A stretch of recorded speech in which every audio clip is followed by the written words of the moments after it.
பெரியோர்கள் வாழ்த்துக்களும் உடன் பிறந்தார்கள் நல்ல ஆசையோடும் தன் வாழ்நாளில் பெரும்பாலும் தன்னோடு பணியாற்றிய பணியாளர்களுடைய வாழ்த்துக்களோடும் என் நெஞ்சன் நிறைந்த அன்பு சகோதரன்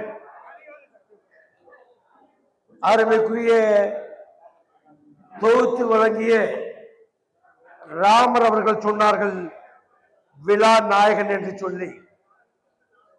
அவர் விழா நாயகன் அல்ல, ஒரு கள போராளி. அந்த போராளி சட்டத்தினால் கொடுக்கப்பட்ட அதிகாரத்திலிருந்து விடுபட்டிருக்கிறார் தவிர தான் ஏற்றுக்கொண்ட கொள்கைக்கும் லட்சிக்கும் என்றும் அவருக்கு விடுதலை இல்லை. இன்று நடைபெறுகின்ற விழா ஏதோ 10ஓடு 11 அத்தோடு இது ஒன்று அல்ல. தன் வாழ்நாளில் மிகப்பெரிய அளவில் குறைந்தபட்சம் எனக்கு தெரிந்து ஒரு 35 ஆண்டு காலம் இந்த சமூகத்திற்காக இந்த மக்களுக்காக எந்த பிரதிபலனும் இல்லாமல் தன் வாழ்நாளை அர்ப்பணம் செய்த அன்பு தம்பிக்கு, வரலாறாக வாழ்ந்த தம்பிக்கு இன்று வரலாற்று பதிவுகின்ற ஒரு பதிவு நாள். என்று ஏதோ கூட்டத்துறையை பணியாற்ற என்பதற்காக அவர் சார்ந்து இருக்கின்ற துறையில் இருக்கின்றவர்கள் எல்லாம் நம்மை விட அதிகமாக தெரிந்திருப்பார்கள். அந்த கூட்டுத்துறையிலே அவருடைய பணி தமிழகம் முழுவதும் அந்த பணி சென்றிருக்கிறது சொன்னால் அது மிகையாகாது. காரணம், நான் ஒரு 20 ஆண்டு காலம் சகோதரன் இருவரோடு தொடர்ந்து என்னோடு பயணம் செய்தவர்கள். அது சமூக பிரச்சனையாக இருந்தாலும் சரி, தேச பிரச்சனையாக இருந்தாலும் சரி, பொதுமக்களுக்கான பிரச்சனைக்கு உதவி என்று வருகின்ற பொழுது எனக்கு அறிந்த அருகில் எந்த எதிர்பார்ப்பு இல்லாமல் களத்திலே இறங்கி அந்த பணியினை செய்து கொடுப்பவர்கள் அன்புக்குரிய தம்பி ராமனும் லட்சுமணனும். இந்த நேரத்திலே நாம் எல்லாம் நன்றி சொல்ல வேண்டும் என்று சொன்னால், அவரை இந்த மண்ணுக்கும் சமுதாயத்துக்கும் கொடுத்த அவர் பெற்றோர்களுக்குத்தான் நாம் நன்றி சொல்ல வேண்டும். அன்புக்குரியவர்கள் இங்கே சொன்னார்கள், அன்பு தம்பி லட்சுமணன் அவர்கள் தான் சார்ந்த துறை சார்ந்த விஷயங்களில் தன் வாழ்நாள் முழுவதும் எழுத்து எழுத்து பேச்சு பேச்சு, எவ்வளவு அதிகாரிகளாக இருந்தாலும் சரி, அது எந்த ஆட்சியில இருந்தாலும் சரி, அந்த சார்ந்த துறைக்காக சந்தித்துக் கொண்டே இருப்பார். இங்கே அருமைக்குரிய சகோதரர்கள் சொன்னார்கள், வைஃபர் என்று சொல்லக்கூடிய கூட்டுத்துறையில வைஃபர் என்று சொல்லக்கூடிய அந்த வைஃபர் திட்டத்தில் ஆயிரக்கணக்கானவர்கள் பயன்பட்டு பலன் இல்லாத போது நீதிமன்றம் சென்று போராடி அந்த மக்களுக்கு பெற்றுக் கொடுத்தார். இவர்தான் பெற்றுக் கொடுத்தார் என்பது பெரும்பாலானவருக்கு தெரியாது. அதே போல பணி மூப்பு வருத்தப்படக்கூடாது. தமிழ்நாட்டில் இருக்கின்ற கூட்டுறவுத்துறை இந்தியா முழுவதும் சிறப்பாக இருந்தாலும் தமிழ்நாட்டில் செல்லரித்துக் கொண்டிருக்கிறது. அதை காக்க வேண்டும் என்பதற்காக தன் வாழ்நாளை எல்லாம் போராடக்கூடியவர் அன்பு தம்பி லட்சுமணன் அவர்கள். அவர் சார்ந்த துறை மட்டுமல்ல, முல்லை பெரியாருக்கு நாங்கள் போராட்டம் நடத்தினால் எங்களோட களத்தில் இருப்பார். காவேரி பிரச்சனைக்கு எங்களுடைய போராட்டம் இருந்தால் அந்த போராட்டத்தில் கூட இருப்பார். கச்சத்தீவிலே தேசிய கொடி ஏற்ற வேண்டும் என்று சொன்னால் அது போய் என் கூட இருப்பார். தேவர் பெயரை மதுரை விமானத்துக்கு வைக்க வேண்டும் என்று விமானத்திலே மறியல் செய்த போது கூட நின்ற ஒரு தம்பி. அத்தனை விஷயம் எங்களுடைய 2.5 கலந்தவர். ஆனால் தம்பி 4 நாட்களுக்கு முன்னால் என்னிடம் சொன்னார், அண்ணே ஓய்வு வர போறனே அப்படின்னு சொல்லுகின்ற பொழுது எனக்கு உண்மையிலேயே மிகப்பெரிய மன வருத்தம். காரணம், தம்பி பணியாற்றுவதே பலருக்கு தெரியாது. அவர் என்ன முழுமையாக பணியாற்றுவதே தெரியாது, எந்த நேரமும் சேவை நோக்கமாக இருந்த தம்பி, எந்த எதிர்பார்ப்புலாம் வாழ்ந்த தம்பி ஓய்வு பெறுகிறார் சொல்கிற பொழுது ஒரு வார்த்தை சொன்னார், அண்ணே 60 வருஷம் வயசு ஆகி ஓய்வு பெறேன்னு மற்றவன் சொல்லுவான், நான் ஓய்வு போட்டு விட்டு பிஎஃப் வரும், கிராஜுவிட்டி வரும், பென்ஷன் வரும், என் வாழ்க்கையை வளமாக அமைத்துக் கொள்வதற்கு நான் ஓய்வு என்று சொல்லுவான். என் தம்பி சொன்னான், 60 ஆண்டு வாழ்க்கை வீணாய் போய்விட்டது என்று சொன்னான். நான் 60 ஆண்டு காலம் உழைப்பு என் வாழ்க்கை வீணாய் போய்விட்டது என்று சொன்னான். தம்பி சொன்னார், 60 வருஷம் வெட்டியா போச்சா பண்ண.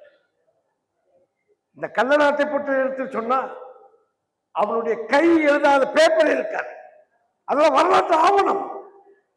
அவன் குடும்பத்துக்காக வாழ்ந்ததே கிடையாது, உன்னோட குடும்பத்துக்காக வாழ்ந்தவே கிடையாது, அவன் பிள்ளைக்காக வாழ்ந்தவே கிடையாது. ஏன் இன்னும் சொன்னா தாய் தகப்பனுக்கு நல்ல பிள்ளையாக இருந்தது கிடையாது. இருவரும் அவர்களை பார்த்து கொண்டது கிடையாது.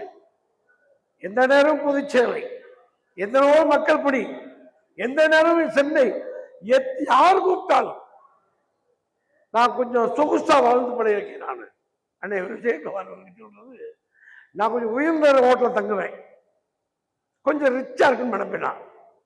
ஆனா தம்பி என் பணம் பூரா அவங்ககிட்ட தான் இருக்கு. அண்ணே 1000 ரூபாய்க்கு ரூம் போட்டா போதுமே, 700 ரூபாய்க்கு போட்டுக்கணும், என்னத்துக்கு இப்படி செலவழிக்கிறேன்? 1/4 ரூபாய் அதை எடுத்தது கிடையாது. தம்பி இருவருமே தனக்காக தன் குடும்பத்திற்காக யாருக்காக ஊருக்கு உழைத்தல் யோகம் என்று சொன்னானே, அப்படி இந்த ஊருக்காக இருந்தவர்கள் என்று சொல்லியும் போது 60 ஆண்டுகள் கடந்து விட்டது, வாழ்க்கையில் எதையும் சாதிக்கவில்லை என்று சொன்னார். தம்பி நான் சொன்னேன், தம்பி நாம் ஏற்றுக்கொண்ட தலைவர்களை தோல்வியானவர்கள் தான். நேதாஜி வெற்றி பெற்றிருக்கிறாரா? ஐயா பொன்னையா தேவர் அவர்களே, நேதாஜி வெற்றி பெற்றிருக்கிறாரா? இல்லை. பசுமன் தேவரத்தின் மகன் தியாக செம்மல் வெற்றி அடைந்திருக்கிறாரா? உயிரிழந்து இல்லை. வஉசி வெற்றி பெற்றிருக்கிறாரா? இல்லை. ஊருக்கு உழைத்தவன் அவன் அழிந்து போவதான் தர்மம் என்பதுதான் இயற்கையின் நியாதி. அறிவாளிகளும் வீரரும் வென்றதாக சரித்திரம் கிடையாது. சம்பத்தினதான் உண்மை. நாகராஜமாமா நான் சொன்னேன், தம்பி அழிவோம் என்று தெரிந்தே எடுத்துக்கொண்ட பாதை நாம் எடுத்துக்கொண்ட பாதை, அழிந்து போவோம் என்று தெரிந்து எடுத்துக்கொண்ட பாதை. பலமான வாழ்க்கை உங்களுக்கு கிடைக்காது. ஏன்? அதிகாரத்தின் அருகில் கூட செல்ல முடியாது. நாங்கள் அதிகாரத்தின் அருகில் கூட எங்களை விட மாட்டார்கள். ஆக உழைப்பதான வேலை தம்பி. நம் மரணம் வரும்போது கொஞ்சம் கண்ணில் தண்ணி அதிகமா நம்ம நினைச்சு இல்லாதப்ப இன்னொரு லட்சுமணன் சமூகத்தை கிடைக்கவில்லையே, இன்னொரு முருகன்ஜியை கிடைக்கவில்லையே, ராமன் இல்லையே என்று நாம் இல்லாதப்ப போதுதான் அந்த மரியாதை கிடைக்கும். தம்பி நீ வரலாறாக வாழ்ந்திருக்கிறாய். உன்னுடைய ஆவணங்கள் எனக்கு தெரியும். சீர்வர்கள் எடுத்துக்கொண்டால் அதில் யாரை விட உன்னுடைய பங்கு அதிகமாக இருக்கிறது, உன்னுடைய கடிதம் அதிகமாக இருக்கிறது, உன்னுடைய பணிகள் அதிகமாக இருக்கிறது. எத்தனையோ சூதுக்கும் சூழ்ச்சிக்கும் மத்தியில், எத்தனையோ நெருக்கடிக்கும் மத்தியிலும் கூட நீ குன்று மொழிகளோ குலுங்காமல் எங்களை போன்றவர்கள் சொன்னார். பேட்டரி ரீசார்ஜ் மாதிரி நீ நாங்கள் சோர்ந்து போயிருக்கின்ற போதெல்லாம் எங்களை கையை பிடிச்சி எடுத்துட்டு போறது தம்பி 2 பேருமே. நான் ஒரு சில எமோஷனல் இருப்பெல்லாம் என்னை தட்டி பக்குவப்படுத்தி கொண்டு போகிற மிகப்பெரிய பங்கு தம்பி இருக்கின்றது. ஆனால் தம்பி கெடுத்தது தம்பி தான் என்னைய. ஏன்னா எனக்குன்னு ஒரு குணம் இருக்கு, நான் ஃபார்வர்ட் பார்க்கணும் ஒரு திமிர் இருக்கு, நேதாஜியை ஏற்றுக்கொண்டு திமிர் எனக்கு இருக்கு, தேவரை ஏற்றுக்கொண்ட திமிர் இருக்கு, எவனுக்கு அடங்கி அஞ்சி கெஞ்சி போக மாட்டேன் திமிர் எனக்கு இருக்கு. ஆனா ஒரு சில நேரத்தில் ஒரு சின்ன அதிகாரத்தை கைப்பற்ற வேண்டும் என்பதற்காக ஒரு சில இடத்தில் எங்களை அலட்சியப்படுத்துகின்ற பொழுது எங்களை கையை போட்டு உட்காருங்க உட்காருங்க உட்காரு உட்காரு என்னை பொறுமையாக்கி எங்களுடைய உண்மையான சுயரூபத்தை வெளிகாமிக்க விடாமல் தடையாற்றணும் தம்பிகள். அது போய் மேற்க ஞானசேன தெரியும். எத்தனை வாய்ப்புகள் ஒரு முறையெல்லாம் சொல்ல வேண்டும். முன்னாள் முதல்வர் ஓபிஎஸ் அவர்களை 1/2 மணி நேரம் நான் காத்துட்டு இருக்கேன், யாரும் வீட்டில் காத்துட்டு இருக்க மாட்டேன். நான் தம்பி லட்சுமணன் அதே மாதிரி தான், ராமன் தான், ஞானசேகர் நாங்கள் 3 பேரும் போயிருப்போம். என்ன 1/2 மணி நேரம் உட்காந்துருக்கோம், இன்னும் காக்க வச்சுருக்காங்க. 1000 பேர் வரான் அமைச்சர்கள் முதல்வர்களை பார்க்க. நான் எந்திரிச்சு கோச்சு கிளம்புறப்ப அவர் கூப்பிட்டார். தம்பியும் ஞானம் சேர்க்கப்ப மடார் அந்த காலில் வந்துட்டார். அண்ணே மன்னிச்சுக்கினே கோச்சுக்காதீங்களே. இவங்க அதவே சொல்லி என்னை 3 மாதம் எப்போ ஒரு முதலமைச்சரும் காலில் விழுற பொறுமையாக இருப்பா. பொறுமையா இருந்து இன்றைக்கு உங்கள் மத்தியில் சொல்கிறேன், அரசியல் அனாதைகளாக அதிகாரம் இல்லாதவர்களாக வீதியில் நிறுத்தப்பட்டிருக்காங்க. வெக்கத்தோட சொல்றேன், வெக்கத்தோட சொல்றேன். அதே போல தம்பி, உனக்காக வாழவில்லை, நீ உன் குடும்பத்துக்காக வாழவில்லை, இந்த சமூகத்துக்காகவும் இந்த நாட்டிற்காகவும் அத்தனை ஆவணப்படுத்தப்பட்டிருக்கிறது. சொல்லலாம், விமானத்துல எங்களை திகார் ஜெயில கொண்டு போவாங்க. அது அத்தாரிட்டி ஆஃப் ஏர் இந்தியா என்ன லால் எடுக்கிறதுன்னு தெரியலன்னு சொல்லி நாங்கள் ஒரு 11 பேர் போயிட்டு அதை ஞானசேரனையும் லட்சுமணியும் நீ கைதாக வேணாம், நீங்க பின்னால வேலையை பாருங்கன்னு சொல்லியிருக்கோம். அங்க நடந்த விமானத்தை வந்துடுறோம், பதற்றமாயிருந்து என்னை மணிவண்ணன் ஒரு எஸ்பி சட்டையை பிடிச்சி இழுத்துட்டு வர்றான். கையை காலம் கட்டிட்டான். என்னைய திமிரி வர்றேன், உன்னை கண்ணடிச்சு நீ போப்பான்ற அரசு ஊழியரா இருக்க, வெளியே போய் வேலை பண்ணா இல்லை நானும் கைதாகுவேன் அளவுக்கு தம்பி தைரியம் மொத்த கண்ணீர் முடிஞ்சுட்டான். அப்படி வாழ்ந்த தம்பி, உனக்கு ஆறுதல் சொல்வதற்கோ உன்னை பெருமையை சொல்வதற்கோ நானும் மாப்பிள்ளை பிரபாகரன் நாகராஜ் மாமெல்லாம் வெளிச்சமில் பேசுவோம். உன்னை பெருமைக்காகவோ உன்னை சபை நாகரிகத்துக்காகவோ உன்னை பாராட்டுவதற்காகவோ உன்னை வாழ்த்து நிறைவேற்காக அண்ணன் வரவில்லை. உன் வாழ்க்கையை பதிவு செய்ய என்பதற்காக எல்லோ லோட்டஸ் என்ற தொலைக்காட்சி லைவா போயிட்டு இருக்கு. அது அந்த சம்பத்துக்கு வந்து உட்கார்ந்துருக்காரு. அவர் தந்தை முத்துக்கருப்பத்தோடு இருந்தவர். உங்களுக்கு தெரியாது, இவர் தந்தையாரை தலைவராக்கிய அரிய வழிமொழிந்தவர் லட்சுமணன் சந்தத்தினர். அவர் தான் போடவும் சொன்னவர். நாங்க இளைஞர்களா என்று உங்கள் தந்தையாரை அழகு பார்த்தவர் நாங்கள், எங்களை அழகு பார்க்க வந்திருக்கிறீர்கள். நீங்கள் நன்றிதான் உங்களுக்கு சொல்ல வேண்டும். அதே போல எங்க அண்ணன் விஜயகுமார் அண்ணன் பெரிய வருத்தம் உண்டு எனக்கு. அண்ணன் விஜயகுமாரன் என்பதை இந்த வருத்தத்தை பதிவு செய்ய வேண்டும். வேருக்கு விழா எடுங்கள், விழுதுக்கு விழா எடுக்காதீர்கள். வேறு அழுகி போய் கிடைக்கிறது, கேட்க ஆள்லாம் அனாதையாக கிடைக்கிறது. ஏனென்று கேட்க இல்லாத ஆபத்தில் சூழ்நிலைக்கிறோம். எங்களை போன்ற ஒரு வாழ்க்கை இறுதி கட்டத்தில் நோக்கி சென்று கொண்டிருக்கிறோம். எந்த பிரயோஜனமும் இல்லை. இறைவன் உங்களுக்கு அத்தனையும் கொடுத்திருக்கிறான். இறைவன் தேவன் அத்தனையும் உங்களுக்கு கொடுத்திருக்கிறான். சம்பத் போன்றவர்களுக்கு, உங்களை போன்றவர்களுக்கு, அந்த புண்ணியாச்சாரம் போன்றவர்களுக்கு, உங்களுக்கு இந்த மக்களுக்கு செய்ய வேண்டிய கடமையும் பொறுப்பும் அதிகமாக இருக்கிறது. ஒரு மூக்கியாத்தவர் இல்லை, ஒரு கந்தசாமித்தவர் இல்லை, ஒரு ஆட்சித்தவர் இல்லை, வல்லரசு இல்லை, ஒரு சந்தானம் இல்லை, அனாதையாக நிற்கிறோம் நாங்கள். எங்களுக்கெல்லாம் உலக வரலாற்று வினைவுகளில் வைத்தவர்கள் நாங்கள். உலகத்தில் எந்த விஷயத்தை சொன்னாலும் கூட சல்லி சல்லியாக எரியக்கூடிய ஆற்றலும் திறமையும் அத்தனையும் எங்கள் கொண்டு இருக்கிறது. ஆனால் எங்கள் விமர்சனம் உட்பட்டவர்கள் வைத்திருக்கிறார்கள் இந்த மண்ணிலே. உங்களை போன்றவர்கள், எங்களை போன்றவர்கள் டார்ச்சாக இருக்க வேண்டும், டார்ச்சாக இருக்க வேண்டும். அன்னை உதயம் போன்றவர்களுக்கு, சம்பத் போன்றவர்கள் இருக்கிறார். ஏன்னா உங்களுக்கு ஆண்டவன் நிறைய கொடுத்துட்டான். ஆனால் நீங்கள் இந்த சமூகத்துக்கு எதையும் கொடுக்கவில்லை என்று நான் சொல்ல வேண்டும். அதுக்கான கடமையும் பொறுப்பும் இருக்கிறது என்பதை உரிமையாக, காரணம் தம்பியினுடைய நிகழ்ச்சியை சொல்கிறார். எங்களை அனாதையாக விட்டு விடாதீர்கள்,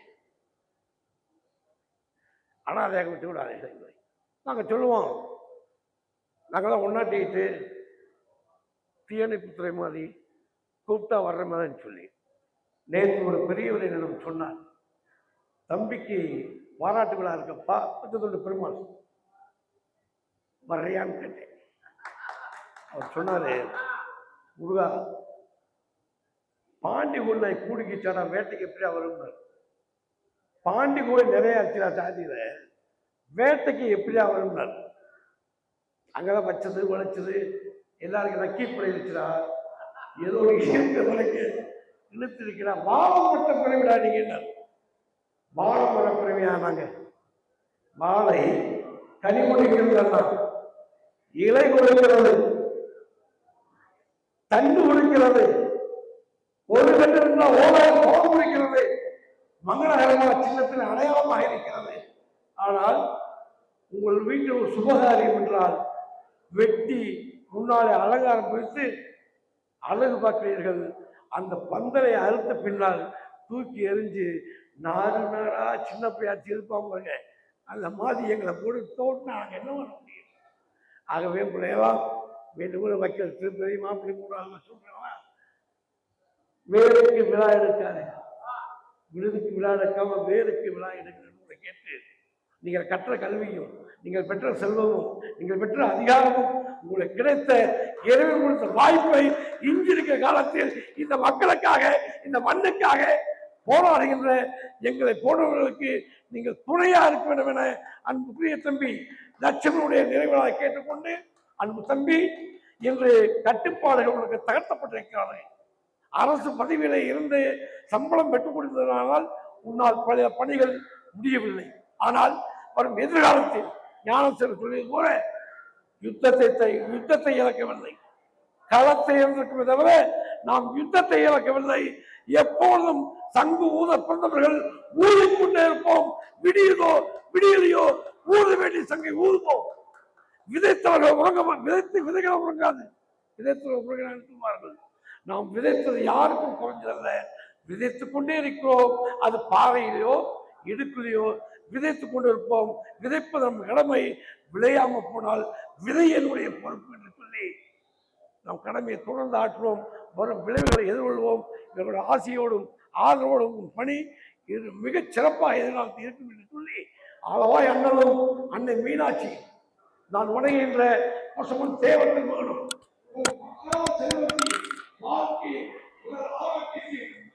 குடும்பத்திற்கும் பொறுப்பாக நம்பி